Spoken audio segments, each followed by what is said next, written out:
দিন প্রতিষ্ঠিত করা ফরজ। আন আকিমুদ্দিন ওয়ালা তাতাফাররাকু ফি, আল্লাহ পাক বলেন মারাত্মক কথা, দিন প্রতিষ্ঠিতর ব্যাপারে কোনো মত পার্থক্য করা যাবে না, কোনো পৃথক হওয়া যাবে না।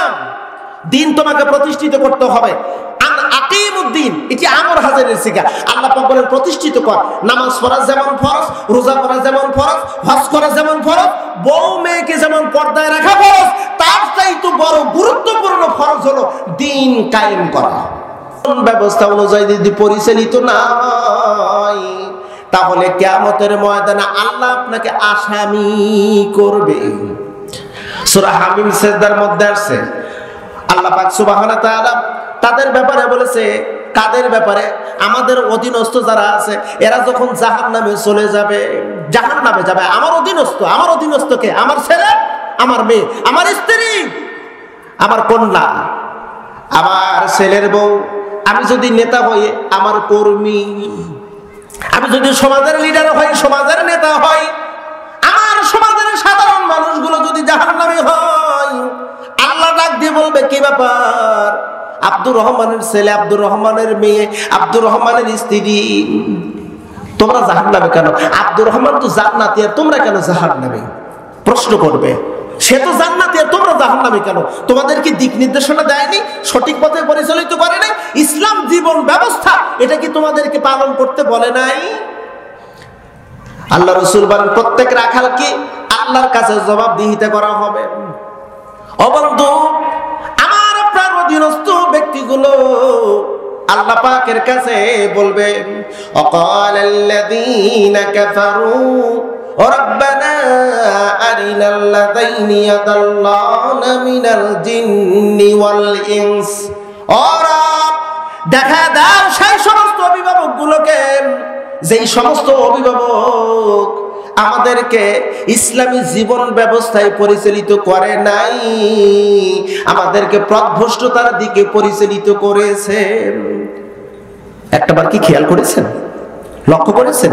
আপনার ছেলে মেয়েগুলোকে, আপনার পরিবার, আপনার অধীনস্থ ব্যক্তিগুলোকে আপনি কি ইসলামের পথে পরিচালিত করেছেন, না কোন পথে পরিচালিত করেছেন?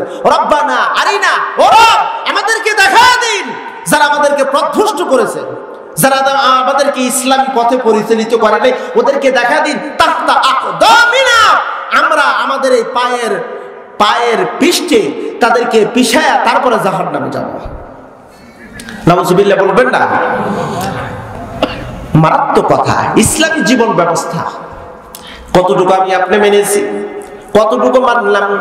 উদখুলু ফিস সিলমি কাফা বলা হয়েছে পরিপূর্ণ, বাকি রাখা যাবে না, বাকি রাখা যাবে না, একটুকু বাকি রাখা যাবে না, পরিপূর্ণ আপনাকে মানতে হবে। আমরা পরিপূর্ণ মানি না, সামথিং সামথিং সামথিং, দুই চারটা আমরা মানি, বাকিগুলো আমরা মানার চেষ্টা করি না। বাকিগুলো মানবো কবে? কবে মানবো? বাকিগুলো কোন দিন মানবো? একটা প্রশ্ন করে দেখেন তো, আপনারা মিল করতে পারেন নাকি? ইসলাম হলো, আমরা যারা আছি আমরা সবাই হলাম ডানপন্থী। প্রিয় নবী বলেন আমাদের রাস্তা হলো ডান পথ, ডানের রাস্তা হলো আমাদের, আমরা সব সময় চলবো ডানের রাস্তা। এটা হলো রাসূলুল্লাহর কথা, ইসলামের কথা। ডান পথে চলতে হবে, ডান পথে, রাস্তার ডান পাশ দিয়ে চলতে হবে। জরবান কোন পথ দিয়ে চলতে হবে? এটা আওয়াজ না দিলে বুঝবো না। জরবান কোন পথ দিয়া? ডান পথ দিয়ে চলতে হবে। আচ্ছা, আপনি আমি যারা রাস্তায় চলাফেরা করি, আমরা কি ডান পথে চলি নাকি বাম পথে চলি? বাম পথে। ডান পথে আমরা চলতে পারি না। হ্যাঁ, আপনি যদি বলেন যে ইসলামের আইন আপনাকে মানবো, আপনি বলেন আমি মানবো, যাচ্ছেন, নিয়ত করতেছেন নেত্রকোনা শহরে যাবেন, নেত্রকোনা যাওয়ার উদ্দেশ্যে আপনি বের হয়েছেন। এখন মোটর সাইকেল নেন আর সিএনজি নেন আর যে গাড়ি কিনেন, ড্রাইভারকে বলছে ড্রাইভার ইসলামের আইন হলো, আল্লাহর আইন হলো ডান রাস্তায় চলতে হবে। ইল্লা আসহাবুল ইয়ামিন, আমরা হলাম ডানপন্থী, অতএব ডান রাস্তায় যেতে হবে। ড্রাইভার প্রাথমিক পর্যায়ে যদিও রাজি নাও হয়, যদি রওনা দেয়, কিছুক্ষণ পরে এমনটিও হতে পারে, কারণ গাড়ি একটা আসতেছে বাম রাস্তা দিয়ে, ওই গাড়ি সামনাসামনি সংঘর্ষ হয়ে অ্যাক্সিডেন্টও হতে পারে। আর যদি তাও না হয়, একবার যদি ট্রাফিক পুলিশ ধরে এই বেটা তুই রান রাস্তা দিয়ে আসলি কেন? এটা তো সংবিধান লঙ্ঘন হয়ে গেল। আপনি বললেন ট্রাফিক পুলিশ, আমি সংবিধান মানি না, আমি আল্লাহর আইন মানি। ট্রাফিক পুলিশ বলবে তোর আল্লাহর আইন পরে মানাচ্ছি, মামলা সঙ্গে সঙ্গে দিয়ে দিবে। দেবে কি দেবে না? কথা বলতে হবে, দেবে কি দেবে না? 100% দেবে। আপনি ইসলামের আইন মানতে পারতেছেন না, চোরের শাস্তি হাত কাটতে পারতেছেন না, ডাকাতের শাস্তি এক পাশের হাত অপর পাশের পা কাটতে পারতেছেন না, জেনাকারী পুরুষ আর মহিলার শাস্তি আপনি দিতে পারতেছেন না, ওজন ঠিক মতো আপনি করতে পারতেছেন না, মাল দ্রব্য মাল ভেজাল মুক্ত করতে পারতেছেন না, এই যে ঊর্ধ্বগতি দ্রব্য মূল্যের দাম ঊর্ধ্বগতি আপনি নিয়ন্ত্রণ করতে পারতেছেন না। কারণ কি? এগুলো তো আপনাকে ইসলাম আপনাকে শিখিয়ে দিয়েছে, ইসলামের ব্যবস্থা আপনি গ্রহণ করতে পারেননি, বাস্তবায়ন করতে পারেননি। না করার কারণ কি? না করার কারণ হলো দিন প্রতিষ্ঠিত হয় নাই। দিন প্রতিষ্ঠিত হয় নাই। দিন প্রতিষ্ঠিত যদি হতো, আল্লাহর কসম করে বলি, আজকে যদি পার্লামেন্টে দিন প্রতিষ্ঠিত হয়ে যায়, দিন প্রতিষ্ঠিত আজ হবে, কাল থেকে বাংলাদেশে আর কোনো চুরি হবে না, কাল থেকে কোনো ডাকাতি হবে না, কোনো লুটতরাজ হবে না, দুর্নীতি হবে না। এই যে শেখ হাসিনা সরকার 15.5 বছর যে দুর্নীতি করে গেছে, যদি ইসলাম যদি প্রতিষ্ঠিত থাকতো, বাংলার জমিনের একটা টাকাও দুর্নীতি হতো না। ইসলাম প্রতিষ্ঠিত, ইসলাম দিন আপনি প্রতিষ্ঠিত করার ক্ষেত্রে কি করেছেন? আল্লাহ পাক বলেন আন আকিমুদ্দিন, দিন তুমি প্রতিষ্ঠিত করো। দিন প্রতিষ্ঠিত করা ফরজ। আন আকিমুদ্দিন ওয়ালা তাতাফাররাকু ফি, আল্লাহ পাক বলেন মারাত্মক কথা, দিন প্রতিষ্ঠিতর ব্যাপারে কোনো মত পার্থক্য করা যাবে না, কোনো পৃথক হওয়া যাবে না। দিন তোমাকে প্রতিষ্ঠিত করতে হবে। আন আকিমুদ্দিন, এটি আমর হাজারের সিগা। আল্লাহ পাক বলেন প্রতিষ্ঠিত কর। নামাজ পড়া যেমন ফরজ, রোজা করা যেমন ফরজ, হজ করা যেমন ফরজ, বউ মেয়েকে যেমন পর্দায় রাখা ফরজ, তার চাইতে বড় গুরুত্বপূর্ণ ফরজ হলো দিন কায়েম করা। দিন কায়েম করা। এখন আপনাকে যদি প্রশ্ন করি দিন কায়েমের ব্যাপারে আপনার পদক্ষেপ কয়দিন ছিল? আপনি দিন কায়েমের ব্যাপারে কি করেছেন? কতটুকু করেছেন? কি করেছেন আপনি যদি প্রশ্ন করি জবাব দিতে পারবেন না। অপ্রিয় বন্ধুরা, আমাদেরকে আল্লাহ খামাকা দুনিয়ায় পাঠান নাই। আল্লাহ পাক বিশেষ একটা উদ্দেশ্য নিয়ে এই দুনিয়া আমাদেরকে প্রেরণ করেছেন। সূরা বাকারার শুরুর দিকেই খুলে দেখুন, আল্লাহ পাক বলেন ওয়াইদ ক্বালা রাব্বুকা লিল মালাইকা, হে নবী স্মরণ করুন সেই সময়ের কথা যখন আপনার রব ফেরেশতাদেরকে বলতেছিলেন, ও ফেরেশতারা শুনুন, ইন্নী জাইলুন ফিল আরদি খলিফা, আমি পৃথিবীতে প্রতিনিধি বানাতে চাচ্ছি, পৃথিবীতে প্রতিনিধি বানাবো। ওরা বলতে লাগলো ক্বালু আতাজআলু ফিহা ওয়া মান ইয়াফসিদু ফিহা ওয়া ইয়াসফিকুদ দিমা, আরব আপনি এমন কি প্রতিনিধি বানাতে চান যারা এই নেতৃত্ব নিয়ে মারামারি করবে, গোলমাল করবে, রক্তক্ষয়ী সংঘর্ষ করবে, যুদ্ধ করবে? ওগুলো বানানোর দরকার নাই। নাহনু নুসাব্বিহু বিহামদিক ওয়া নুকাদ্দিসু লাক, ও রব আমরাই তো তোমার তাসবিহ তাহলিল জিকির আজগার করি, অযথাই খলিফা বানানোর দরকার নাই। আল্লাহ কয় ইন্নী আ'লামু মা লা তা'লামুন, আমি যা জানি তোমরা কেউ তা জানো না। সুবহানাল্লাহ বলেন না একটু।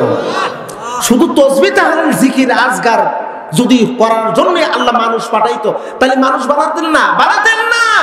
ওই ফেরেশতারাই তো তাসবিহ তাহলিল জিকির আজগার করে। ফেরেশতারা কয় আল্লাহ আমরা তাসবিহ তাহলিল জিকির আজগার তো আমরা করি, মানুষ বানানোর দরকার কি, খলিফা বানানোর দরকার কি? আল্লাহ কয় না না, শুধু তাসবিহ তাহলিল জিকির আজগার করার জন্য, শুধু সাজদা দেওয়ার জন্য আমি জমিনে প্রতিনিধি বানাচ্ছি না। জমিনে প্রতিনিধি বানাচ্ছি একটাই মাত্র কারণ, আলা লাহুল খালকু ওয়াল আমর, সৃষ্টি যার আইন চলবে তার এইটা বাস্তবায়ন করার জন্যই আমি মানুষ বানাচ্ছি। চিল্লা কোন আল্লাহু আকবার। সৃষ্টি যার আইন চলবে তার, এটাকে বাস্তবায়ন করার জন্য আমি খলিফা বানাচ্ছি।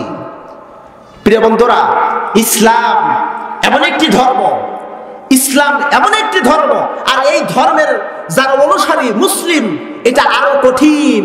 মুসলিম যেমন তেমন জিনিস না, খুব সহজ জিনিস না যে মামুর বাড়ির মোয়া নিলাম কয়েকটা আর হয়ে গেল, না, মুসলিম অত সহজ না। মুসলিম তো সেই ব্যক্তি যে ব্যক্তি উত্তর তরঙ্গ পেরিয়ে এক সাগর রক্ত তরঙ্গ পেরিয়ে অগ্নিকুণ্ডকে উপেক্ষা করে সামনের দিকে যখন যে অগ্রসর হতে পারে সেই কেবল প্রকৃত মুসলিম, সেই কেবল প্রকৃত মুসলিম। 2-4টা সেজদা দিলাম, 5 ওয়াক্ত নামাজ কালাম পড়লাম, আবার বলেন না যে নামাজের বিরোধিতা করতে, তা কিন্তু না। এটাই করলাম তার মানে আমি মুসলিম হয়ে গেলাম, না না। মুসলিম অত সহজ জিনিস না।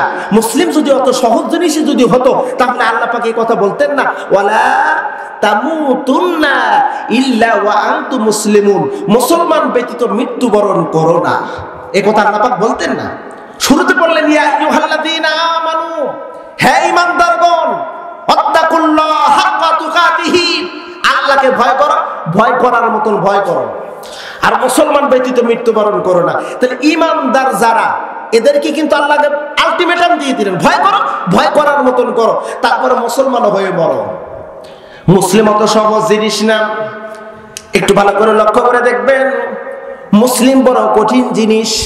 ওয়াইদ ক্বালা লাহু রাব্বুহু আসলিম ক্বালা আসলামতু লিরাব্বিল আলামিন। ইব্রাহিম, আত্মসমর্পণ করো, আত্মসমর্পণ করো। ইব্রাহিম নবী বলেন আত্মসমর্পণ করলাম। আত্মসমর্পণ করার অর্থ হলো আল্লাহ যা বলবেন ইফআল করো, করবে, লান তাফআল করো না, বাদ দিয়ে দিবি। ও হলো মুসলিম, ওটাকে বলা হয় আত্মসমর্পণ। যার কারণে আল্লাহ পাক বলেন মিল্লাতা আবিকুম ইব্রাহিম হুয়া সাম্মাকুমুল মুসলিমিন। ইব্রাহিম যা, তোরে আমি উপাধি দিয়ে দিলাম, তুই একজন মুসলিম। চিল্লা কোন একটু সুবহানাল্লাহ। আল্লাহ যা করতে বলে তা করতে হবে, যা নিষেধ করতে হবে তা পরিত্যক্ত করতে হবে। আল্লাহ পাক বলে নামাজ কায়েম করো, নামাজ কায়েম, নামাজ কায়েম, আকিমুস সালাম, নামাজ কায়েম করো। নামাজ আমরা পড়ি, নামাজ কায়েম করি না। নামাজ কায়েমের ব্যাপারে 2-4টি কথা বলবো। এরপর আল্লাহ পাক বলেন ওয়াকারনা ফি বুয়ুতিকুন্না, এই আয়াত দ্বারা সাবমিট করা হয়েছে, ও মুমিন, তোর স্ত্রী, তোর কন্যা কি, পুত্রবধূ কি পর্দায় রাখ। নামাজ পড়লাম সহজ জিনিস, স্ত্রী মেয়েকে পর্দায় রাখলাম না। আল্লাহ পাক বলতেছেন সুদ খাইও না, সুদ ছেড়ে দাও। নামাজও পড়ি, সুদও খাই, এরকম মুসলিম মনে হয় আপনাদের এলাকায় নাই।